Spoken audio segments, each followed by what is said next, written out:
А вы знали, что 53% всех покупок человечества делаются на маркетплейсах? Надо ли говорить про триллионы денег и тысячи возможностей, которые доступны теперь каждому из нас? Выйти на маркетплейсы легко, но еще проще. Потерять там все, поэтому сегодня я расскажу, как это делать правильно, чтобы действительно заработать. Маркетплейсы победили. И сразу хотел бы уточнить, почему это нужно абсолютно всем, будь ты производственник, перекуп или ремесленник, который отшивает кожаные вещи. И тут все просто. Покупатели предпочитают покупать онлайн. Платежеспособная аудитория реже ходит по классическим магазинам и считает, что в интернете делать покупки выгодно. Поэтому глупо продавать там, где твой товар никому не нужен. Но есть нюансы. На таких платформах царит жесткая конкуренция, каждый продавец стремится улучшить свой рейтинг, а покупателям гарантирована возможность возврата товаров. К тому же, цены на маркетплейсах обычно ниже, чем в стандартных интернет-магазинах, что привлекает еще больше клиентов. В перспективе лишь крупные торговые площадки и интернет-магазины известных брендов смогут удерживаться на плаву вне маркетплейсов. Да и те уже выгружают свои каталоги. Ведь что отказываться от лишних денег? Малым же предпринимателям, скорее всего, придется взаимодействовать с маркетплейсами в обязательном порядке, если они хотят оставаться в игре, пока не появятся новые инструменты онлайн-торговли, которые пока еще неизвестны широкой публике. С чего вообще начать? Запуск торговли на маркетплейсе на первый взгляд кажется простым, как это часто описывается в статьях и курсах некоторых блогеров. Покупаешь дешево, регистрируешься на маркетплейсе, продаешь и купаешься в деньгах. Однако настоящий вызов заключается в преодолении конкуренции. Многие начинающие предприниматели пренебрегают финансовыми аспектами и банальным анализом, что может привести к нехватке средств и убыткам. Каждая платформа имеет свои тонкости, которые могут повысить себестоимость товаров. К этому нужно быть готовым. При планах на выход на платформы вроде AliExpress, Озон или Wildberries недостаточно анализировать только торговую нишу. Некоторые начинающие бизнесмены даже пропускают этот шаг. Важно разрабатывать стратегию, учитывающую множество факторов, включая работу с отзывами и логистику. Выбор ниши и товара – это всего лишь первый шаг к разработке общей стратегии, основанной на глубоком изучении рынка, конкурентов и специфики продаж на выбранной площадке. Что касается финансов, задача становится еще сложнее. Необходимо детально просчитать все возможные расходы, логистику, тарифы, рекламный бюджет и драрер. Все это должно быть частью подробного бизнес-плана для маркетплейса. Нельзя полагаться на интуицию. Маркетплейсы требуют специфического подхода, и опыт работы в других сферах нельзя автоматически экстраполировать на них. Подробные расчеты до первых значительных вложений могут предотвратить множество проблем. Анализ рынка и выбор товара. И тут я советую вам понять, что маркетплейсы не новы на рынке. И с годами появилось множество инструментов для анализа их работы и действий других участников. Не стоит выдумывать велосипед. Некоторые бегут закупать китайские безделушки вроде чехлов и проводов, даже не посмотрев, что конкуренты продают дешевле вашей закупочной цены. Некоторые, наоборот, считают, что я вот выйду с новым необычным товаром, создам тренд, и у меня все раскупят за минуты. На деле же таких новаторов были тысячи, которые за копейки потом сливали товарные остатки, чтобы не платить за хранение. Хуже всего пытаться хвататься за все подряд. Перспективнее всего остановиться на одном или двух товарах, которые вы лучше всего понимаете. Если вы занимаетесь производством, вы сможете лучше контролировать объем и себестоимость, а если перепродажей, то получите более приятную цену закупа, если не будете рассыпаться по всему ассортименту. Первоначальная ваша задача — понять, что вы можете купить дешевле, чем конкуренты в вашей нише, но не забывайте добавлять сюда все расходы. Я дальше остановлюсь подробней, ведь многие люди считают, что на маркетплейсах продавец платит только комиссию сервису, забывая про логистику, брак, выкупы и прочие мелочи, которые добавляют к цене 100-120% в некоторых случаях. Карточки товара. Например, вы определились с товаром, посчитали свою экономику. Что дальше? Ведь товар же надо как-то продавать, сделать фото на телефон, на фоне бабушкиного ковра и написать «самый лучший чехол, верь мне, брат». Нет, вы будете конкурировать не только с ценой конкурента, но и с его оформлением и наполнением карточки товара. Чем качественней и вкуснее будет преподнесен продукт покупателю, тем больше вероятность того, что выберут именно вас. И тут важный нюанс: не стоит врать про какие-то свойства и нюансы, ведь после первых заказов все вскроется, а ваш рейтинг обрушат. Карточка товара должна быть привлекательной, показывающей товар в лучшем свете, но при этом честной, не вводящей в заблуждение. Лучше всего обратиться за профессиональной фотосессией, либо самому изучить предмет, сделать какой-то выигрышный фон для фотографий, а потом обработать. Тут у всех навыки разные. Посмотрите на конкурентов, вам нужно сделать не хуже, а если цена одинаковая, то даже лучше, чем у них. Рекламные кампании. Не забывайте и про рекламные затраты в мире маркетплейсов. Хоть этот вопрос остается на усмотрение предпринимателя, но очевидно, что товар, который первым попадается на глаза в поиске, покупается чаще всего. Основная трудность с платным продвижением заключается в необходимости тестировать его для каждой конкретной категории товаров, так как часто бывает сложно с первого раза выбрать правильную стратегию из-за недостатка информации. Цены на продвижение могут сильно варьироваться. Например, стоимость за закрепление рекламного баннера может достигать сотен тысяч рублей в день в одной категории товаров, тогда как в другой можно заплатить всего 500 рублей за 1000 гарантированных показов. При выборе стратегии продвижения на маркетплейсе важно учитывать рекламный бюджет, категорию товара и ваш предыдущий опыт. В некоторых случаях целесообразно обратиться за помощью к профессионалам, которые помогут разработать платную рекламную стратегию, оптимальную для вашего бизнеса. Сюда же отнесу и момент с самовыкупом, ведь сейчас это стало необходимостью, если вы находитесь в конкурентной нише. Редко кто покупает товар вообще без отзывов и рейтинга, поэтому бросить клич по знакомым вам в любом случае придется. Отталкивайтесь от этого. Чем больше у вас будет бюджет, тем проще будет пробиваться среди конкурентов.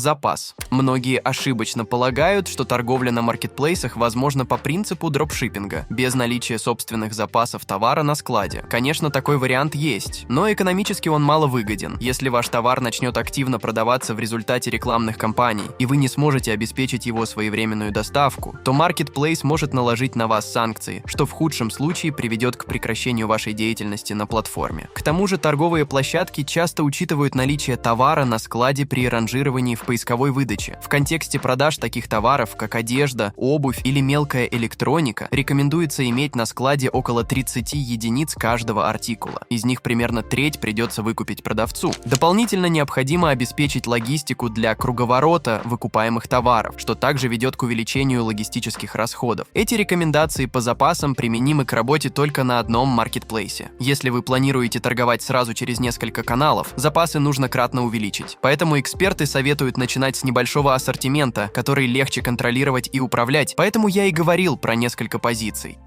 Расходы на персонал. Конечно, вы думаете, что торговля в интернете вполне осуществима в одиночку, особенно на начальном этапе. Но когда дело доходит до более сложных схем работы, где продавец сам занимается хранением, упаковкой и маркировкой заказов, тогда без помощи кладовщика уже не обойтись. При увеличении ассортимента может потребоваться удаленный персонал для заполнения карточек товаров, мониторинга их рейтинга и выполнения других задач. Найм удаленных сотрудников может оказаться более экономичным вариантом, но это также может снизить уровень контроля за их работой. Важным аспектом при планировании расходов на персонал является учет налоговых отчислений с заработной платы. Это обязательно нужно учитывать, чтобы избежать непредвиденных финансовых проблем. Налоги. Ну и куда без собственных налогов? Перед выходом на маркетплейс сразу прощайтесь с некоторым процентом, все зависит от вашей страны. Заранее изучите этот вопрос, чтобы потом не попасть в неприятности с товаром на руках и огромными долгами. Торгуя на маркетплейсах, все доходы предпринимателей оформляются официально, что делает невозможным избежание налогов. Это еще одна причина, почему предварительный расчет стоимости выхода на маркетплейс и оценка всех возможных расходов и доходов являются критически важными для успешного ведения бизнеса. Комиссия маркетплейса с продаж. Но кроме государства вас попытается обобрать и сам маркетплейс. Проценты и условия везде разные и меняются каждый месяц. На Алиэкспрессе около 8%, а Amazon может и все 20% себе брать в некоторых случаях. Ведь влияет на размер комиссии и категория товара. Например, сложно представить, что кто-то сможет установить наценку в 50% на айфоне. Поэтому многие торговые площадки устанавливают дифференцированные ставки комиссии. Это позволяет продавцам получать прибыль, что в свою очередь стимулирует их активность и продажи на платформе. Поэтому важно тщательно изучать условия оферты перед началом сотрудничества, так как они могут меняться в зависимости от множества условий, иногда даже индивидуально для каждого продавца. Доставка заказов. Но, допустим, вы все посчитали, товар нашли и закупили. А как доставлять? При торговле на маркетплейсах многие предприниматели предпочитают не заниматься доставкой самостоятельно, а отдавать этот процесс на аутсорсинг. Это связано с тем, что маркетплейсы часто устанавливают стоимость доставки на уровне, сопоставимом с ценами почтовых операторов, делая самостоятельное управление логистикой менее выгодным. Важно также учитывать, что маркетплейсы могут взимать плату за возврат товаров на склад, что добавляет дополнительные расходы для предпринимателей. Поэтому важно заранее узнать все ставки и условия, связанные с доставкой и возвратами, чтобы правильно включить их в бизнес-план. Это поможет избежать непредвиденных затрат и оптимизировать общую экономику предприятия.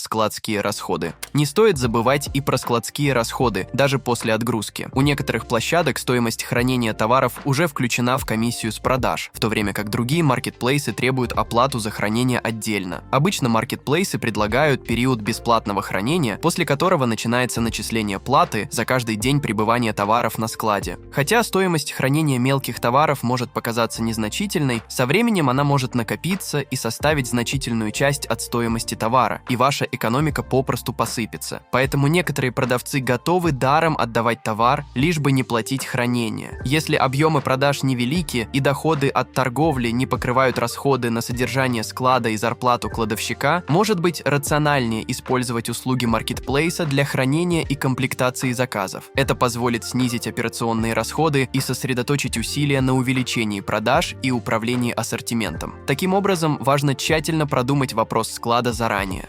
Обработка возвратов и отзывы. Но даже после первых продаж не стоит расслабляться. Невыкупленные товары – это часть реальности удаленной торговли, поэтому важно заранее включить расходы на обратную доставку в бизнес-план. Торговые площадки часто устанавливают отдельные тарифы за обратную доставку, обработку возвратов и повторное размещение товаров на складе. Несмотря на это, маркетплейсы обычно возвращают комиссию с продажи в случае возврата товара. Для минимизации возвратов полезно максимально точно описывать товары и использовать качественные фотографии, как я говорил ранее. Вы распродадите больше, а потом замучаетесь разгребать возвраты. Честность помогает покупателям лучше понять, что они покупают, и уменьшает вероятность разочарования от покупки. Оставайтесь на связи с покупателями. Многие вопросы можно решить без негативных отзывов и возвратов, если просто отвечать на вопросы покупателей на странице товара и работать с негативом.